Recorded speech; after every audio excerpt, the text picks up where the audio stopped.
le dernier des prophètes, le seul au singulier et l'unique prophète, c'est Mohammed, qu'elle appelle la bénédiction sur son nom. Il reconnaît le seul prophète, c'est Mohammed. Nous aussi les chrétiens, en tant qu'apôtres, nous reconnaissons que Mohammed, c'est le seul prophète, le dernier des prophètes. Le dernier des prophètes. Mais une chose est vraie, par rapport à la religion islamique, selon les écritures publiques par l'Esprit, Apocalypse chapitre 19, verset 20, nous parle au singulier, le prophète. Qui est ce prophète qui va mourir avec Satan? La bête est le prophète, pas les prophètes. Car la Bible dit, Jésus a parlé ça dans Matthieu, il dit il y aura les vrais prophètes et les faux prophètes. On a vu plusieurs prophètes, mais dans Apocalypse 19, 20, on parle le faux prophète. Or, l'islam ne parle pas de 40 prophètes, mais l'islam parle d'un seul prophète. Quel est ce prophète de la Bible au singulier? Voilà ma question. Je dis que le prophète au singulier. Nous savons il y a les faux prophètes, il y a les vrais prophètes. Mais ici la Bible dit Satan. La bête est le faux prophète. On l'islam reconnaît, mais elle laisse souvent le prophète qu'elle appelle la bénédiction sur son nom. C'est tout ma question.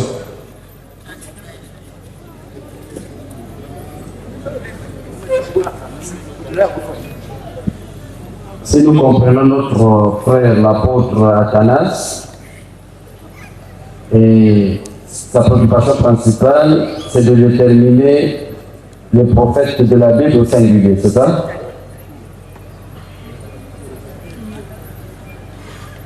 Non, avant cela, il y a des éléments. Avant que l'imam dise le prophète au singulier de la Bible, il doit périr avec la bête et le diable. Il a fait dire à l'islam ce que l'islam ne dit pas. La croyance à donc il dit que l'islam enseigne la croyance à un seul prophète. Un seul prophète, qui est Muhammad. L'unique de l'islam. L'unique prophète de l'islam. Voilà. Donc ça là c'est un mensonge. Un mensonge cru. Voilà. Parce que l'islam, le Coran nous enseigne que tous les prophètes étaient des musulmans.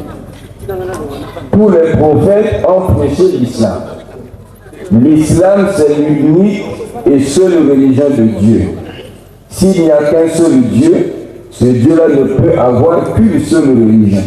Il ne peut pas avoir plusieurs religions. Dieu a une seule religion qui est donc l'islam. Faire sa volonté, se soumettre entièrement à lui. C'est ça, en arabe on appelle l'islam. Jésus était musulman. Il est venu faire la volonté de Dieu ici sur terre. Tous ont été des musulmans. Vous voyez? Donc, si nous prenons notre père Abraham, on commence par là. Le père de la foi, le père... Vous comprenez? Commençons par là. Écoutez ce que Dieu dit d'Abraham. Quelle était la religion d'Abraham? Parce que d'Abraham, nous avons eu Ismaël, nous avons eu Isaac. Donc Abraham a enseigné sa religion à ses deux fils-là. Et ces deux fils ont enseigné à leur progéniture jusqu'à nous sommes arrivés à Jésus, jusqu'à on est arrivé à Muhammad. Quelle était la religion d'Abraham? Le Coran nous dit au chapitre 3 du Coran, le verset 67. Le Coran nous dit ceci. Parlons d'Abraham. Abraham n'était ni juif ni chrétien. Abraham n'était ni juif ni chrétien. Donc, judaïsme, christianisme, balayé. Qui il était? Il était entièrement soumis à Allah. Il était entièrement soumis à Allah. En arabe, donc, musulman, musulman. En arabe, signifie musulman. Abraham était musulman. Et il n'était point du nombre des associateurs.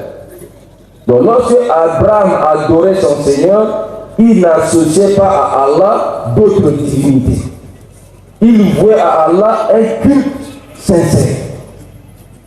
C'est ce qu'il a enseigné à ses enfants. Quand vous prenez le chapitre 2 du Coran, chapitre 2 du Coran, verset 100, voilà, à partir du verset 129, non, on va prendre 131 et suivant, parole d'Abraham. Quand son Seigneur lui avait dit, soumets-toi, en arabe, aslim, islam, aslim, c'est-à-dire deviens musulman, sois musulman, donc soumets-toi. Il dit ici, il dit, je me soumets au Seigneur de l'univers. Abraham a accepté de soumettre à Allah, se soumettre entièrement à Allah, l'adorer sans lui associer. Verset 132. Et c'est ce que Abraham recommanda à ses fils. Donc Abraham a recommandé l'islam à ses fils. Soumission totale, obéissance totale à un seul Dieu, unique, le Créateur, le véritable. Il dit de même que Jacob. Donc Jacob aussi a enseigné l'islam à sa descendance. Il dit, oh mes fils, certes Allah, vous voyez, ce prophète parle d'Allah. Voilà pourquoi il y a une vision. Allah, c'est le nom de Dieu que tous les prophètes avaient adoré. Le chrétien qui est dans les pays arabes, tous les arabes ne sont pas musulmans. Vous voyez, s'il parle du Dieu véritable qui mérite l'adoration, il appelle Allah. Ça c'est pour dire aux frères là qui disent que Allah c'est le Dieu soleil, Allah c'est le Dieu je ne sais pas quoi, des niaiseries.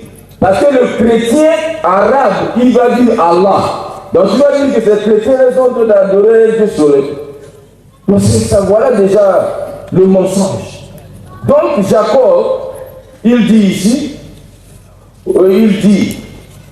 il pose la question à ses enfants, il dit à ses fils, qu'adorerez-vous?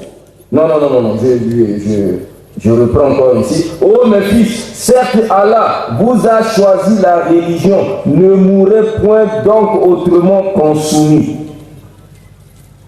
Jacob demande à ses enfants, lorsque la mort viendra à eux, que la mort vienne les trouver, ils sont soumis à un seul Dieu. Ils adorent un seul Dieu. Ok? Maintenant, le verset continue. Verset 133. Allah dit, étiez-vous témoins quand la mort se présenta à Jacob et qu'il dit à ses fils, qu'adorerez-vous après moi?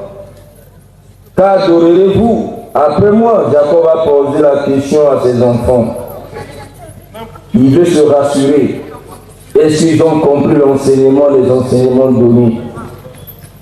Il répondit, nous adorerons ta divinité et la divinité de tes pères, Abraham, Ismaël et Isaac. Divinité unique et à laquelle nous sommes soumis. Vous voyez? Donc, Abraham, il était musulman. Il a enseigné l'islam à toute sa descendance. Ils étaient des musulmans. Donc, l'islam n'enseigne pas la croyance en un seul prophète, qui est Muhammad.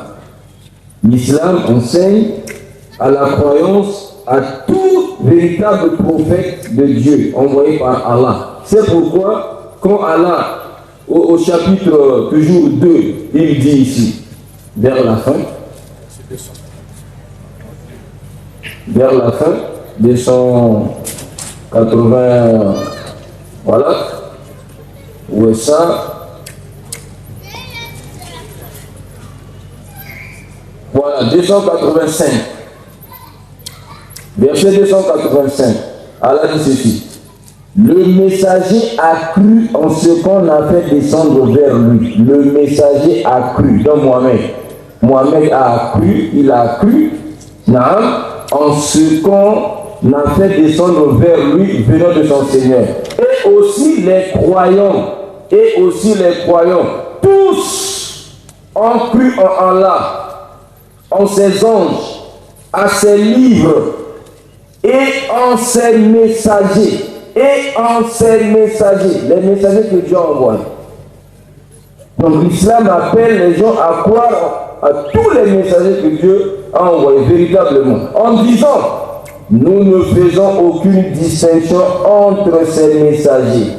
Et ils ont dit: nous avons entendu et obéi. Seigneur, nous implorons ton pardon. C'est à toi que sera le retour. Je termine par le chapitre 4. Ça, c'est d'abord pour balayer ce que vous avez dit, que l'islam appelle à la croyance à un seul prophète, qui est Mohammed. C'est faux. Dans le chapitre 4, nous dit ceci, chapitre 4 du Coran, au verset, commençant par 163 et suivant, verset 163 et suivant.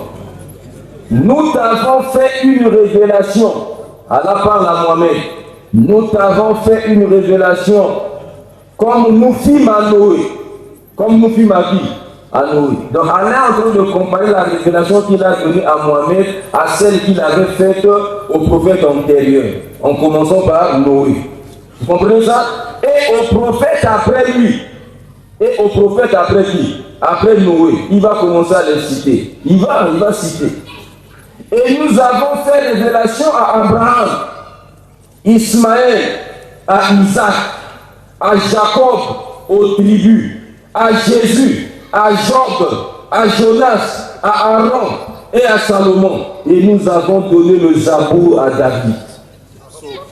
Vous voyez ça? C'est l'enseignement de l'islam. Et verset 64, et il y a des messagers dont nous t'avons raconté l'histoire précédemment. Donc si on va ouvrir le chapitre 6 du Coran, vous allez voir là-bas Dieu a cité 18 prophètes. Dans un seul verset, 18 prophètes de la Bible qui sont cités dans la Bible là-bas. 18 prophètes, nommément cités là-bas. Voilà pourquoi il dit ici: et il y a des messagers dont nous t'avons raconté l'histoire précédemment, et des messagers dont nous ne t'avons point raconté l'histoire. Donc il y a d'autres prophètes encore qui étaient venus, mais Dieu ne les a pas cités nommément ici dans le Coran. Il a parlé d'eux en général. Comme par exemple au chapitre 16 du Coran, par exemple, chapitre 16 du Coran, verset 37, il dit qu'il a envoyé dans chaque communauté un prophète. Ils sont nombreux. Oui. Mais si Allah se mettait à parler de tous ces prophètes-là dans ce même livre-là, alors il sera vraiment un livre, je ne sais pas comment. Mais il doit parler de l'essentiel. Des prophètes, de l'essentiel.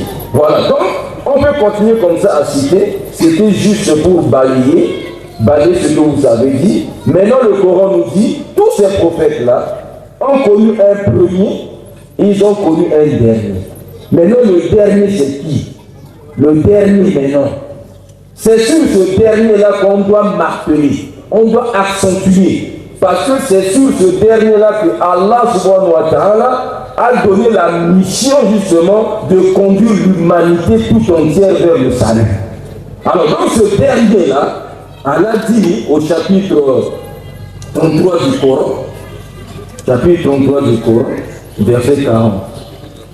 Vous voyez? Il dit ici, au verset 40, Muhammad n'a jamais été le père de l'un de vos hommes, mais le messager d'Allah et le dernier des prophètes. Allah est omniscient. Il est le dernier. Maintenant, il va montrer l'universalité de sa mission. Il n'est pas venu pour les Arabes, mais il est venu pour l'humanité tout entière. Chapitre 34, verset 28. Il dit: et nous ne t'avons envoyé qu'en tant qu'annonciateur et avertisseur pour toute l'humanité. Mais la plupart des gens ne savent pas. Comme apôtre Athanas.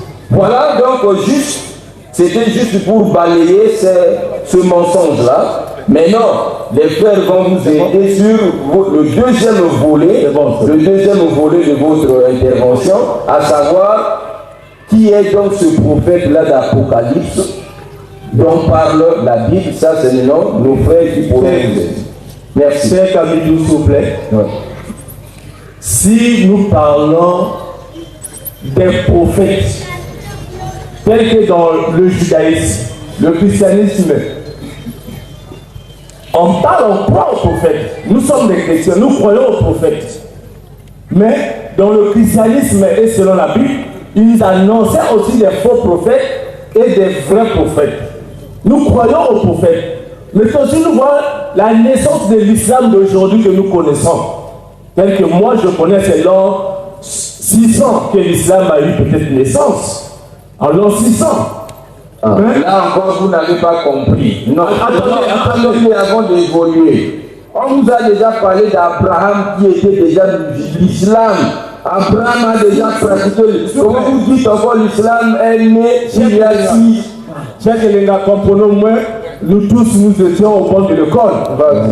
Lorsqu'on parle de l'islam, on parle de l'islam du prophète, que la paix et la bénédiction soit sur lui.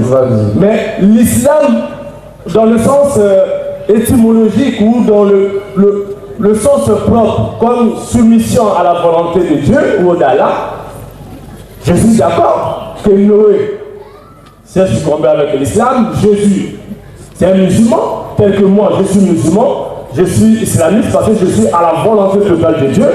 Mais je pose la question, l'islam que nous avons connu aujourd'hui, comme le christianisme d'aujourd'hui, comme le judaïsme d'hier, or, dans le judaïsme, ils croyaient à plusieurs prophètes. Dans le christianisme, ils croient à plusieurs prophètes. Tels que nous, aujourd'hui, nous croyons qu'il y a les vrais et les faux prophètes. C'est pour cela l'écriture de la Bible, par rapport à l'islam. L'islam dit le dernier des prophètes, c'est Mohammed. Que la paix et la bénédiction soit sur lui. Il reconnaît que c'est Mohammed qui est le dernier des prophètes. Or, si la naissance de l'islam d'aujourd'hui en l'an 600, ou en l'an 10.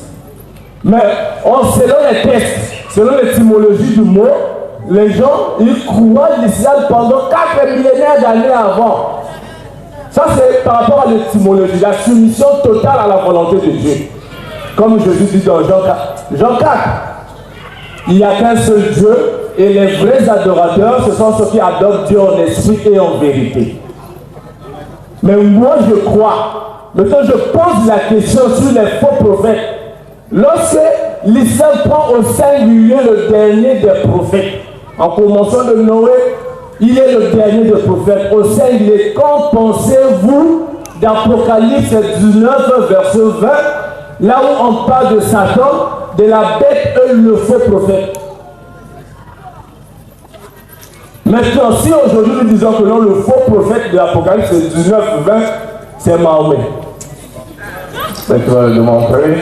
Tu as fini avec ta question? Oui, j'ai fini. Le problème, c'est Apocalypse 19, verset 20. Le, au singulier. L'islam d'aujourd'hui prend le dernier des prophètes.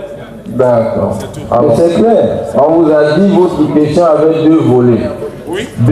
Apôtre Athanas. Il y avait 2 volets. Moi, j'ai pris un volet.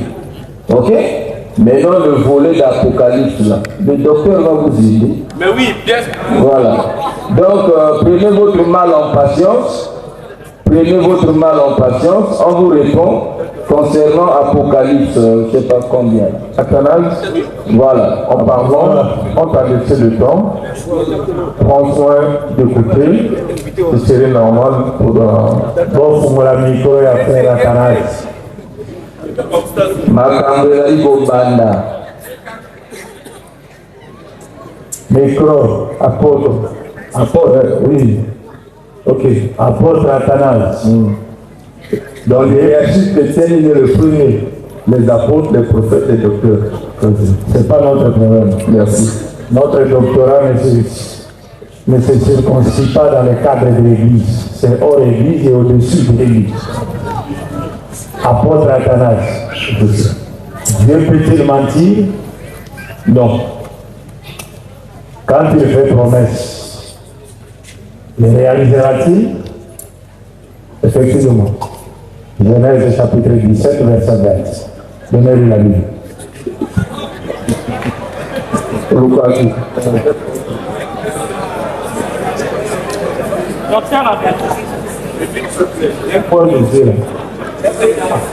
avez tous un problème de vie. Mais moi-même, j'ai un problème de vie. Je devais même appliquer mon médicament. Donc, je les laisse pour vous répondre. Donc, vous pouvez faire la lecture, c'est clair. Un frère peut la faire. Nous aimerions qu'un chrétien fasse la lecture juste à côté de vous. Renforcer la lumière s'il ne voit pas bien. Genèse chapitre 17, verset 20. Renforcer, c'est bon. Parce que les petits ont en réalité.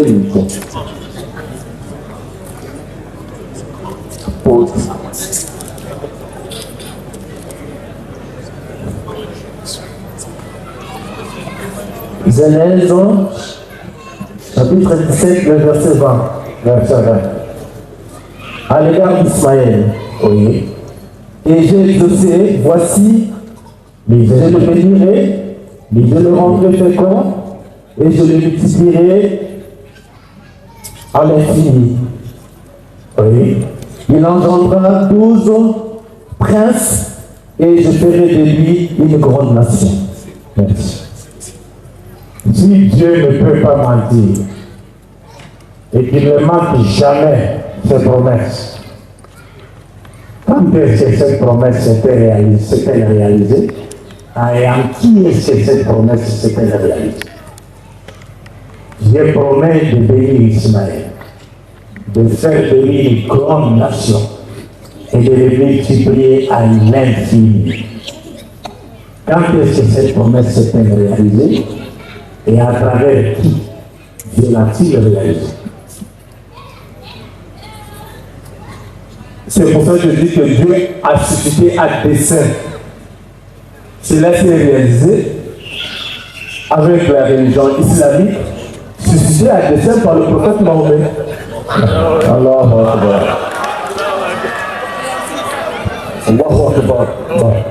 selon la promesse de Dieu dans Genèse 17, Dieu a suscité Mahomet pour réaliser la religion islamique.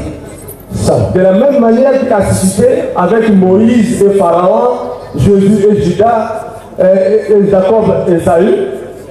Ça va, merci. L'assistance a compris. Vous voyez?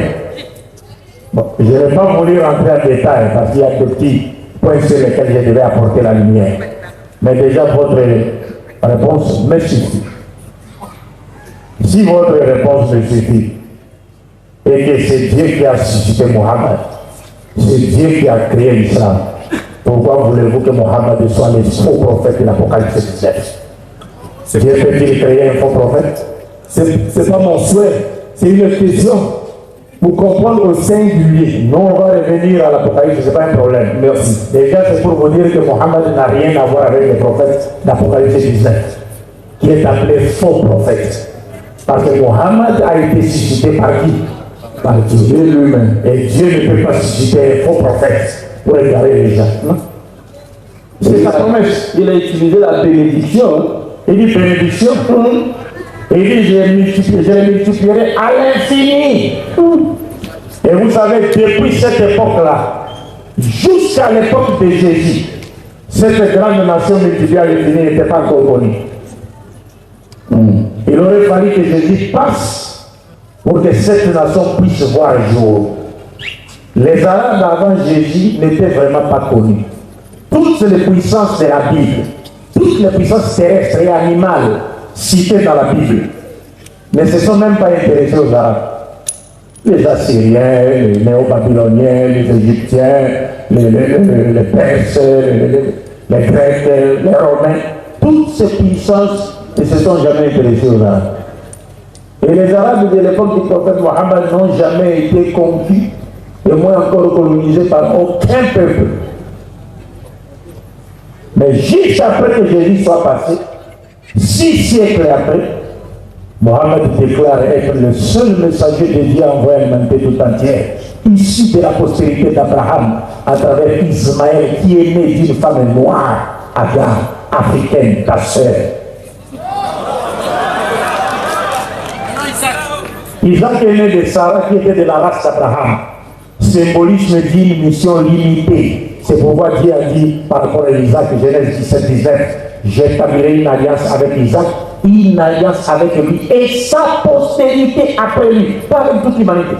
C'est pourquoi Jésus aussi est venu et dit, je n'ai été envoyé qu'au brebis perdu de la maison d'Israël, pas toute l'humanité. Et Paul vous dira, vous êtes comme les branches de l'olivier sauvage, coupées et greffées à l'olivier franc, contrairement à votre nature. Les alliances et les promesses ne vous concernent pas. Les païens ont été acceptés par la grâce. Dieu n'a pas fait avec les alliances. À travers Isaac, il n'y a pas d'alliance avec les païens. Matthieu 15, 21, 28. Mais Dieu a promis à Abraham de bénir en lui toutes les familles de la terre. Cette alliance, cette promesse, allait-elle se réaliser à travers qui? À travers un messager sorti de la postérité d'Ismaël. Et c'est ce que les chrétiens ne savent pas. Isaac est le fils de la promesse de Dieu à Sarah et non à Abraham. C'est la Bible. Mais Ismaël est le fils de la promesse de Dieu à Abraham. C'est pourquoi il a été appelé Ismaël, c'est-à-dire Dieu a exaucé ma prière. Isaac a été appelé Yitzhak, qui veut dire rire, parce que sa mère a ri les jours où on lui a annoncé la naissance d'Isaac. Genèse 21, 1 à 3, la Bible nous dit, Dieu s'est souvenu de la promesse qu'il avait faite à Sarah, et Dieu réalisa pour Sarah ce qu'il lui avait dit. Et Sarah donna un fils d'Abraham, Isaac.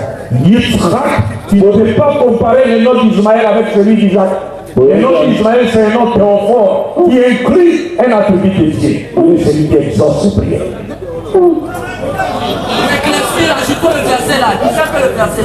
Comment? On va vous donner un verset là. Quel verset? Galate. Mais toi, tu étais là, non?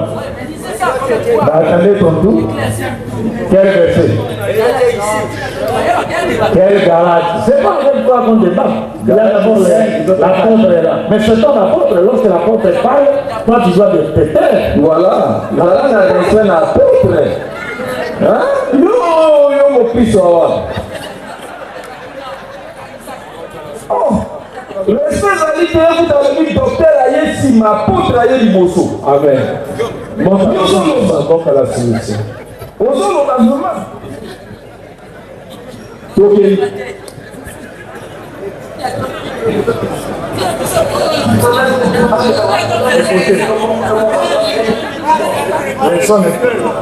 Hey, s'il vous plaît, est-ce qu'on peut continuer avec la porte?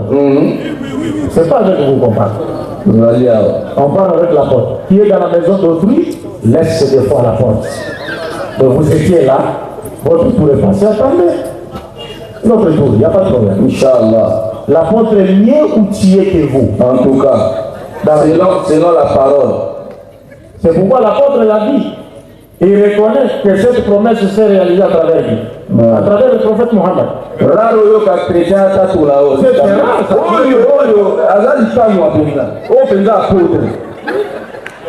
Amen. Voilà. On comprend. Quand l'apôtre a Zolo Mario, il faut faire la calme. Faire la calme. Pour eux, faire la calme. Tournaï. Yo les gars apôtres.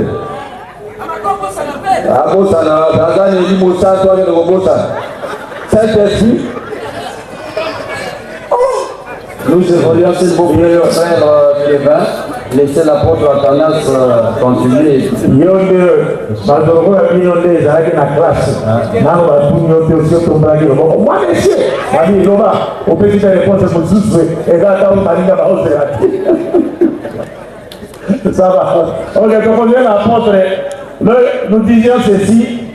Bon, d'autres comme Rabbi Ismaël parce qu'il est trop allergique à Ismaël. Hein. Attends, moi je vais te dire ma comprendre ma Rabbi Ismaël est loin. Tant que vous comprenez ça est place n'a été, vous souffrir. Vous voyez pourquoi les Juifs Baruta pour quitter Ismaël. Alors moi je suis Windows, Agar. Et Adam a esclave qui a dit princesse à Égypte. Quand on a internet, comment Agar était fille du pharaon. Si tu viens sur la juif, et qu'on peut dire Agar était princesse d'Égypte. Mais on va présenter un esclave. Comment voulez-vous qu'elle soit esclave lorsque c'est l'Égypte qui dominait à l'époque d'Abraham?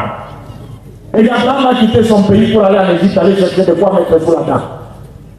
Quand tu vas te permettre d'aller aux États-Unis aujourd'hui, aller chercher une américaine, tu l'amènes au Congo ici pour en faire une esclave. Mais si on a toute la CIA et FBI qui s'en arrive. Alors moi, il y a un séquille, c'est bon, il faut continuer. Ça va, ok, tu connais la porte.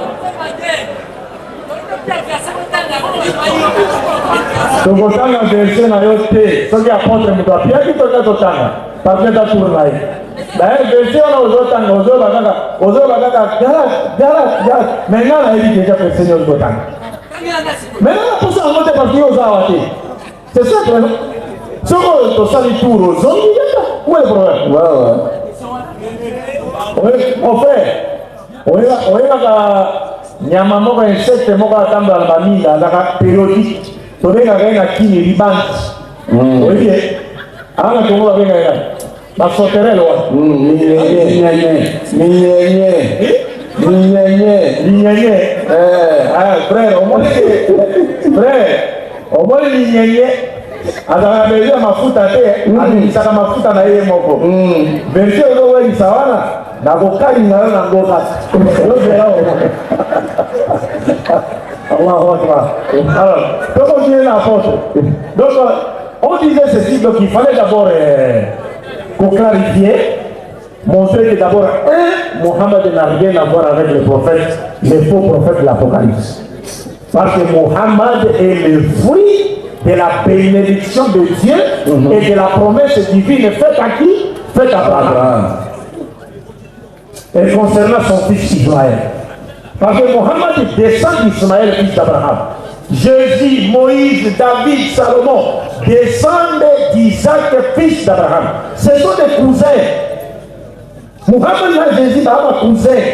C'est pourquoi Imam Abalaï Kolobaal, lorsque le prophète Mohammed a fait son ascension au ciel, il a rencontré Jean et Jésus, qui étaient également des cousins.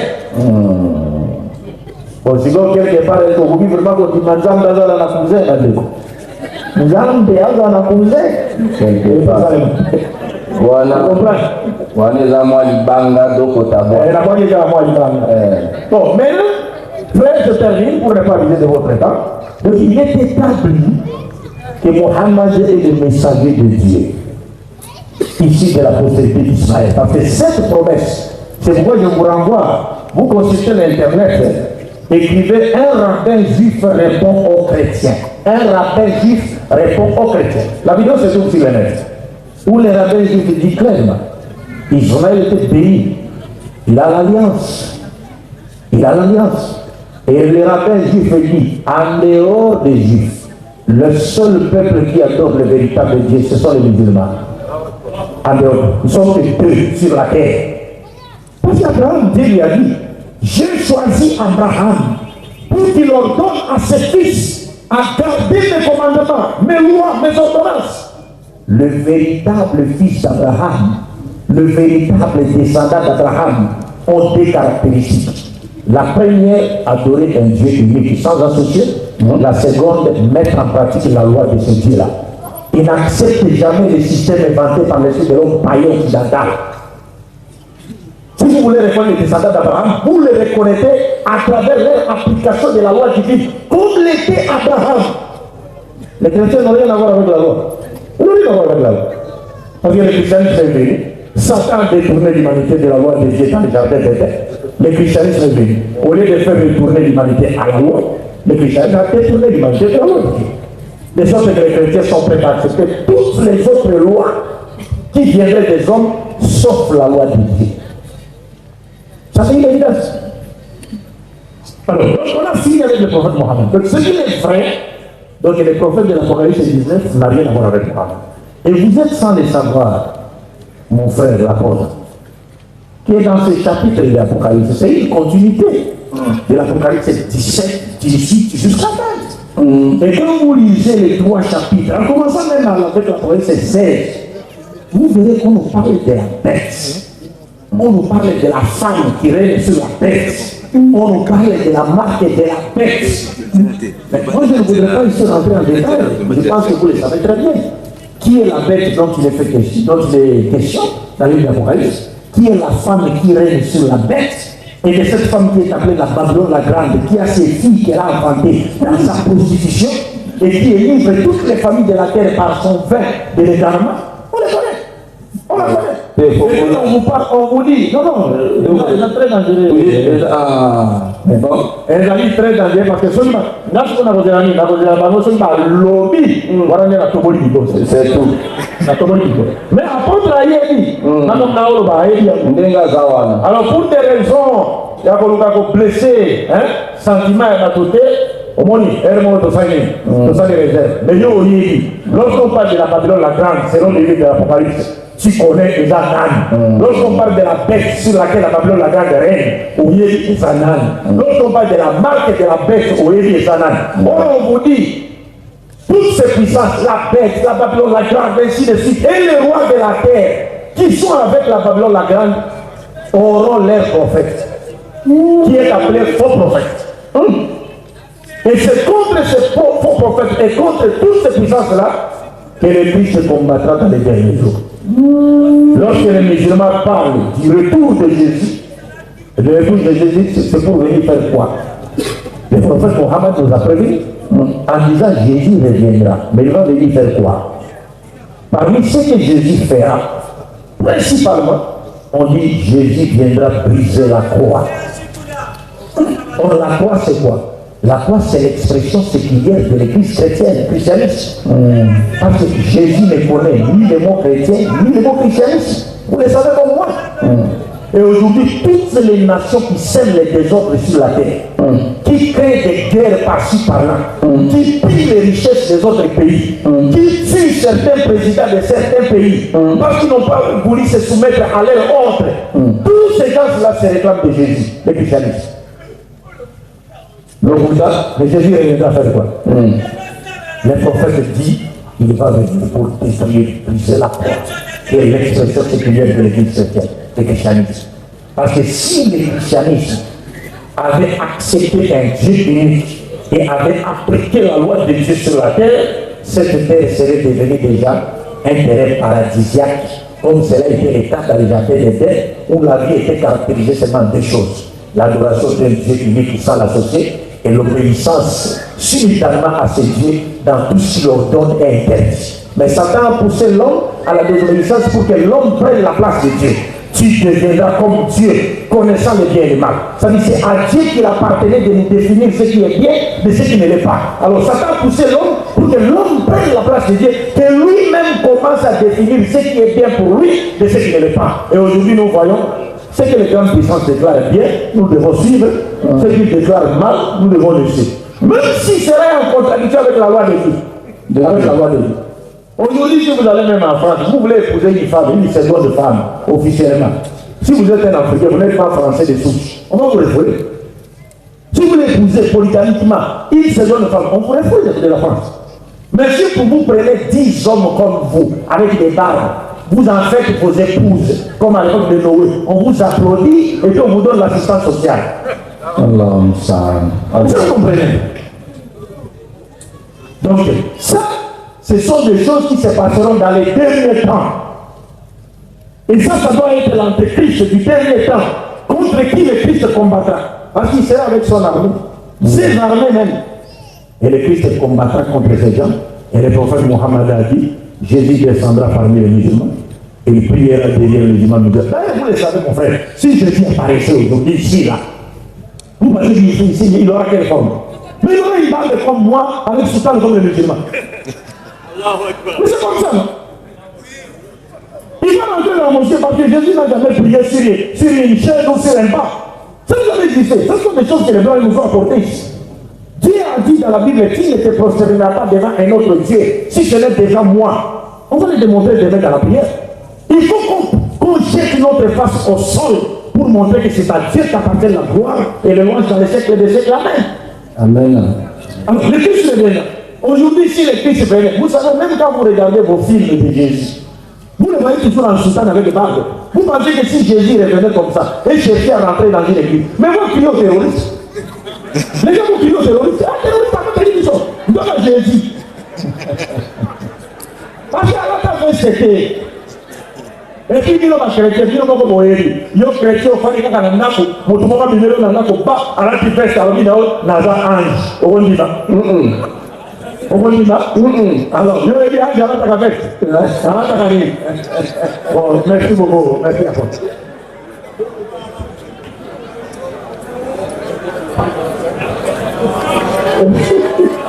Adhésion. Du côté de nos sœurs, nous avons eu trois hommes qui sont battus. Du côté de nos sœurs, avant, oui. Du côté de nos sœurs, s'il y a ceux qui veulent intervenir. Bandeko basi, bakolo bana basi, oyo bana lekolo bana basi, soki mwasi azali.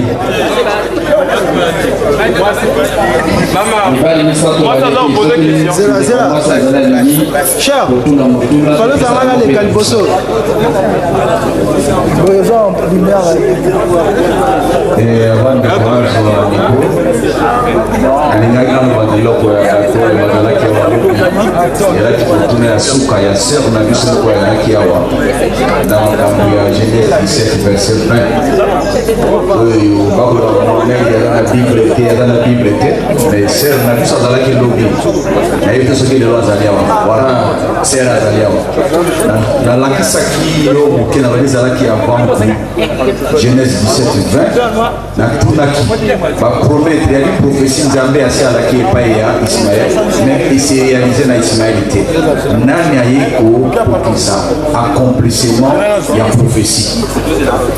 Alors sœur na biso kote wana alingaki koloba vérité te nalobaki oyebi parce que ete yamaka na église mais tala nzambe aza monene atindeli biso apôtre oyo aye awa vraiment nzambe yakide amen parce que alobi vérité moko ezalaka pasi bapaster mosusu baloba yango boye polele na miso bato ezalaka mingi na kati ya motema mais aza transparent aza vraiment sincère alobi perse oyo ezali nde polele oyo aye kokokisa prophétie oyo ezali nde prophète Mohammadun sallallahu alaihi wasallam oyoki ndenge apôtre alobi ser na ngai atiema ina monoko te asali nango débat te alobi Genèse 17 20 oyo akokisi prophétie wana ezali Mohamed donc botalaka Mohamed yoko aza na bible te mais ntango botangi wana balobi ezali ye elingi kolakisa Mohamed aza na kati ya Biblia azwami nde na kati wana po bozoloba bible elobi na makambo nyonso elobi na fin du monde bongo bible eloba na islam te seule nation ezolingisa monde donc botala apôtre atakoli polele ezali nde islam ezali nde prophète Mohammed sallallahu alaihi wasallam bolanda nzela na ye ser na ngai oyoki yaka kotatola bomoko ya nzambe awa totiki nde na mituna. Merci frère, présentez-vous. Oui, je vais prendre le micro. Je ne suis pas un docteur, je suis un simple serviteur à une église. Amen. En fait, on n'est pas venu ici pour parler de doctorat, de quoi que ce soit. En ce que moi je sache, quand on parle de Dieu, c'est une divinité, il faut que tu sois animé par l'Esprit de Dieu pour que tu sois en mesure de parler de l'Éternel. Si l'apôtre qui est écrit ici devant nous, Tout d'abord, frère, moi c'est le frère Bokaka Guillaume. J'évolue dans une église vers le lycée qui s'appelle Colombe de Feu.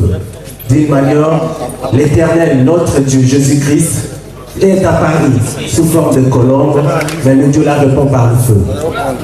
Il est le même hier, aujourd'hui, éternellement. Je ne suis pas venu, je suis venu juste enlever les zones opaques, les zones d'ombre, pour essayer d'éclairer la masse qui est devant nous.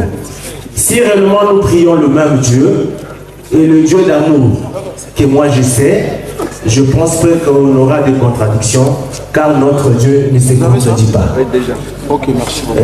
Ma première question, je voulais savoir quelle était la mission principale du prophète Mohammed et quelle était la mission de Jésus-Christ en votre connaissance. Et ma deuxième question est quelle est la place de la femme à l'islam et quels sont les rôles que la femme à l'islam peut jouer comme étant serviteur, comme nous disons nous les chrétiens. C'est ça d'abord les deux questions que j'ai à vous poser.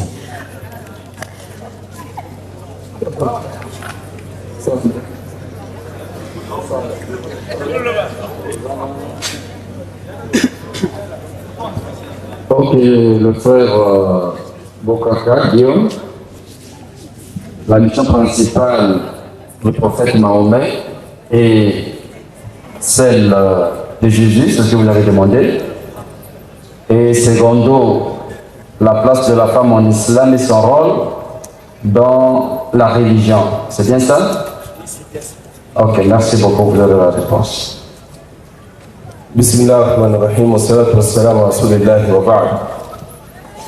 Donc, nous avons exposé, je pense que le frère n'était pas là, nous avons parlé de la mission principale de Muhammad sallallahu alayhi wa sallam, c'était de réinstaurer l'adoration de Dieu unique que l'humanité avait perdue. Nous avons essayé de sillonner un peu à travers le monde pour montrer que le monde était dans le polythéisme. Lorsque les prophètes ont prêché, le monde était resté idolâtre, à l'exception du peu des gens qui étaient restés encore sur le droit chemin, enseignés par Jésus, fils de Marie. Alors, le monde était exécré par Dieu. Dieu avait haï ce bas monde-là, parce que tout le monde était donc polythéiste. Alors, Mohammed, paix et bénédiction de Dieu soit sur lui, est venu donc réinstaurer la religion d'Abraham, la religion qu'Abraham a enseignée à ses fils, à ses deux fils Isaac et Ismaël, et il est venu réinstaurer. Ce que Mohammed a fait lorsqu'il a triomphé à la Mecque, il a cassé les 360 idoles en récitant le verset il a dit que la vérité est venue et le mensonge a disparu, la vérité est venue et le mensonge a disparu, et le mensonge doit disparaître à jamais. Donc, bref, la mission de Muhammad sallallahu alayhi wa sallam, c'était donc de réinstaurer l'unicité de Dieu unique. C'est pourquoi lorsqu'on lui a demandé quel Dieu qu'il doit adorer, il a répondu en disant Qul huwa Allahu ahad, dit il est Dieu unique, Allahu samad, le seul à être imploré. Lam yalid, il n'a pas engendré, wa lam yulad, il n'a pas été engendré, wa lam yakul lahu kufuwan ahad. Il est venu enseigner aux hommes que le polythéisme, c'est le plus grand péché que Dieu ne peut pas pardonner. Il a dit aux hommes que Allah pardonne à tous les péchés qu'il veut, sauf le polythéisme. Et c'est ce que Mohammed est venu. C'est la même mission que Jésus était venu, sauf que la mission de Mohammed était d'une portée générale. C'était universel. Mais la mission de Jésus était limitée aux enfants d'Israël. Bref, en résumé, c'est que je peux faire la différence entre les deux missions. C'est donc la même mission, sauf que Jésus était uni comment? Qu'aux brebis perdues des maisons d'Israël. Ça, c'est sa parole. En envoyant ses apôtres vers pour aller prêcher, qu'est-ce qu'il a dit? N'entrez pas chez les païens. Allez uniquement aux maisons des brebis perdues de la maison d'Israël. Mais Mohammed, lorsqu'il est venu, il a enseigné qu'il était le messager pour l'humanité tout entière. Il a envoyé des lettres au roi. J'ai récité même certains et j'ai laissé d'autres, j'ai dit pour faute de temps. Donc voilà, en résumé, la différence entre ces deux missions. C'est la même chose entre les deux. Ils sont sortis de même source. Il n'y a pas de différence entre les deux. C'est les chrétiens d'aujourd'hui qui ont mis la différence entre Jésus et Mahomet. Nous, tout ce que nous appelons nos frères chrétiens, c'est faire quoi? D'accepter Jésus comme Dieu l'a envoyé, messager de Dieu pour les enfants d'Israël, et d'acquérir un nouveau prophète que vous ignorez, qui est le vôtre. Jésus n'est pas ton prophète, Jésus est le prophète de maison pour les enfants d'Israël. Mais ton prophète à toi, c'est Mohammed. C'est celui-là que nous sommes venus vous expliquer. C'est ce que j'ai un peu à éclairer pour la question. Bon, en fait, je ne suis pas convaincu. Si je prends le livre de Romains, le chapitre 8, le premier verset, la Bible dit, il n'y a donc aucune condamnation, il n'y a donc maintenant aucune condamnation pour tous ceux qui sont en Jésus-Christ. Moi, étant que chrétien, de la manière dont je comprends les choses, et de la manière dont nous sommes en train de palper et de comprendre la parole du Seigneur, je crois que pour tous les parents et pour tout ce qui se passe dans nos familles, nous avons déjà expérimenté. Car la Bible dit, quand nous voyons dans le livre de Lévitique, si une fille couche avec son père, automatiquement il y a la malédiction. Mais pour tous ceux qui sont en Jésus-Christ, même si vous passez des relations avec votre parent, mais si vous étiez ignorant, quand vous acceptez Jésus-Christ comme sauveur, et vous êtes hors la malédiction. Mais étant musulman, s'il y a des choses comme ça qui se passent en vous, comment vous en sortez dans des choses comme ça? Nous, étant que chrétiens, si nous avons des difficultés, ou si nous avons des choses qui nous essaient un peu de nous surpasser, nous avons le recours au seul maître Jésus-Christ étant que Dieu. Mais vous êtes en train de dire que Jésus-Christ est un prophète. Tel que je suis là, je sais que le Dieu le Père, Dieu le Fils et le Saint-Esprit, c'est la même personne. Est-ce que vous pouvez un peu me différencier et m'expliquer, décortiquer cette parole-là? Oui, c'est le frère. C'est quoi le nom encore? Le frère Bokaka Guillaume. Le frère Bokanga Guillaume. Bokanga Guillaume. C'est bien ça. Bokaka. Bon, je vais commencer avec la dernière partie. Pour finir avec la première. Vous mettez un accent, il y a 3 points d'ailleurs, parce que vous parlez de Jésus comme étant Dieu. Oui. Pourtant, vous ne serez pas capable de nous montrer un seul verset sortant de la bouche de Jésus qui lui confirme les droits à la divinité. Ça, c'est un premier point. Si vous l'avez, vous allez donner le verset. Parce que le premier point de départ pour connaître quelqu'un consiste à l'interroger lui-même pour savoir ce qu'il dit de lui-même. Vous n'aurez pas, et c'est un défi, vous n'aurez pas un seul verset sortant de la bouche de Jésus qui dit de lui qu'il est Dieu. Même Paul ne le dit pas. Les gens interprètent mal seulement les paroles de Paul. Même Paul ne le dit pas. Ça, c'est le premier. Deuxième point, vous parlez de la Trinité. Le Père, le Fils et le Saint-Esprit font une seule personne. En Dieu, je oppose une seule question. Il y a le Père. Vous savez ce que les chrétiens disent? Je ne sais pas si vous avez la même vision. Parce qu'il y a 2 sortes de Trinité. Il y a la Trinité catholico-protestante, qui est prêchée par les églises de réveil également, certaines. Et il y a la Trinité branhamiste, que Branham lui-même a triché du prêtre Noé et Praxéa, qu'on appelle le patripassianisme ou le sabélianisme. C'est-à-dire, il n'y a pas 3 personnes en Dieu. Il n'y a qu'une seule personne qui aurait rempli 3 fonctions. Il était lui-même Père quand il était au ciel. Il est devenu Fils quand il aurait pris chair physique pour nous sauver par sa mort sur la croix. Et enfin, il est devenu Saint-Esprit quand il s'est révélé le jour de Pentecôte. Ça, c'est une forme de Trinité qui a existé déjà au 4e et 5e siècle. La première, l'autre, c'est on croit que le Père est Dieu, le Fils est Dieu, le Saint-Esprit également est Dieu, mais il n'y a pas 3 dieux, il n'y a qu'un seul Dieu et c'est un mystère. Vous avez vous professez quel type de Trinité? La dernière ou bien la première? Pardon? Vous professez quel type de Trinité? La dernière ou la première? 3 personnes en Dieu. Le Père est Dieu?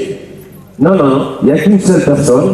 Il y a 3 personnes en Dieu, le même Dieu là. Oui. Dieu le Père, Dieu le Fils, Dieu le Saint-Esprit. Ah, ça va. Donc les 3 années. Or déjà les 3 années là, ça ne divise pas. Parce que dans le texte même de la Bible, il n'est pas dit du Saint-Esprit qu'il est Dieu. Et ni du Fils qu'il est Dieu. Les gens sont simplement dans les mauvaises traductions. Mais la première preuve, c'est quoi? Matthieu chapitre 3, verset 16 à 10. Et bandit.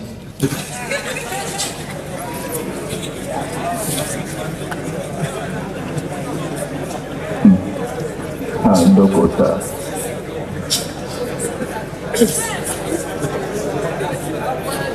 Oui, les Angolous, vraiment. Matthieu chapitre 3, verset 16 à 17. Matthieu chapitre 3, le verset 16 à 17. Voyez. Dès que Jésus eut été baptisé, oui, il sortit de l'eau et voici le ciel s'ouvrir. Oui, il vit l'Esprit de Dieu descendre comme une colombe et venir en lui. Oui, et voici une voix fit entendre des cieux ces paroles. Celui-ci est mon fils bien-aimé en qui j'ai mis toute mon affection. Amen. Amen. Amen. Alors, donc, méditez bien sur le passage. Lorsque Jésus fut baptisé, après avoir été baptisé par Jean-Baptiste, car le baptême de Jean-Baptiste, c'était un baptême pour la rémission des péchés. Donc nous croyons que Jésus n'a pas commis de péchés, comme tous les prophètes. Les prophètes ne commettent pas de péchés, parce qu'ils ont été envoyés pour chasser les péchés. Ils ne peuvent pas être eux-mêmes transgresser la loi, qui sont venus appeler les gens à obéir. Ça, c'est la conception chrétienne. En Israël, c'est pas comme ça.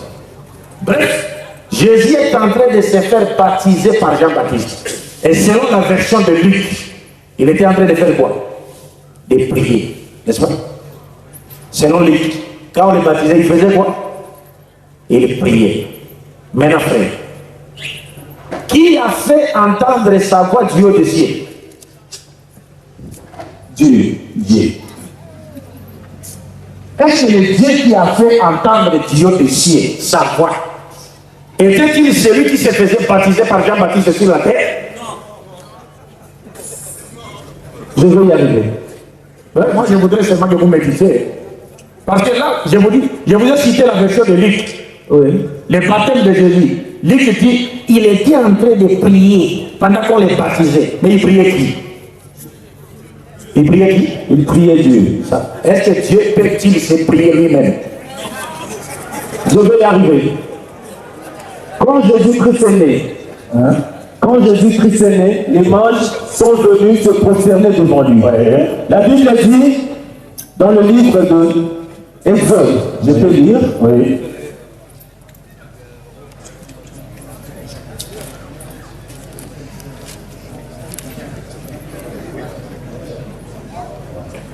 Exode 20, oui. Alors Dieu prononça toutes ces paroles en disant, oui, je suis l'Éternel ton Dieu qui t'a fait sortir du pays d'Égypte, de la maison des servitudes. Tu n'auras pas d'autre Dieu devant ma face, tu ne te feras point d'image taillée, ni de représentation quelconque, des choses qui sont... Des choses qui renforcent la lumière. Des choses qui sont en haut dans les cieux et qui sont en bas sur la terre et qui sont dans les eaux plus bas que la terre. Tu ne te prosterneras point devant elles et tu ne les serviras point, car moi l'Éternel ton Dieu, je suis un Dieu jaloux qui punit l'iniquité de père sur les enfants jusqu'à la 3e et à la 4e génération de ceux qui les haïssent. Amen. Le verset est vrai. Mais si le mage se sont allés prosterner devant Jésus-Christ, on va le savoir. C'est pourquoi j'ai parlé tantôt des chrétiens congolais qui regardent la Bible juive à travers des lunettes congolaises. Ils ne peuvent rien comprendre. Ce sont des paroles certifiées. Ce ne sont pas des paroles certifiées comme ça. Parce que la Bible ne vous a pas été destinée. Vous êtes des païens coupés comme les branches de l'olivier sauvage, coupés et greffés à l'olivier franc. Les alliances ne vous concernent pas. La Bible, d'abord, c'est un livre des Juifs. Pour comprendre ça, il faut être muni de connaissances idiomatiques, métaphoriques, juives, pour comprendre certaines choses. Pas nécessairement. Nécessairement. L'Esprit du Seigneur en toi. Nécessairement. Donc, l'Esprit du Seigneur, tu ne peux pas avoir l'Esprit du Seigneur si d'abord tu n'as pas appris à connaître le Seigneur. Quand tu ne connais pas le vrai Seigneur, comment tu peux avoir son esprit? Parce que vous n'arrivez pas à différencier les chrétiens. Parce qu'aujourd'hui, tous ceux qui tiennent la déjà vous n'êtes pas. Déjà vous, oui. Je vais te le faire voir, vous le faire voir tout de suite. Oui. D'abord vous êtes même loin. Je vais donner preuve. D'accord. Ça. Maintenant, qu'est-ce que je voulais dire? Quand je parle des expressions, c'est très important. Vous savez, chez moi à Kinshasa, on a une expression qu'on appelle Nzombo le soir. Nzombo le soir. Nzombo là, si un blanc venait chez nous, un étranger, on ne parle pas de Nzombo le soir. Il va penser que c'est un poisson qui sort le soir, je ne sais pas pour faire quoi, non? Il faut qu'il soit quinois pour qu'il comprenne le langage quinois de Nzombo le soir, qui veut dire une aubaine, un récit inespéré de la dernière minute, qu'on fait à dernière minute, ou bien accès à dernière minute pour avoir une victoire. Tu veux dire Nzombo le soir. Mais ce que vous comprenez, c'est-à-dire langue comme l'expression en mot. Maintenant, vous venez de donner le passage où Dieu a été plus que clair. Tu ne te prosterneras pas devant un autre Dieu si ce n'est devant moi. Et c'est vrai. C'est pourquoi lorsque Satan est parti tenter Jésus, il a dit à Jésus, prosterne-toi devant moi et adore-moi.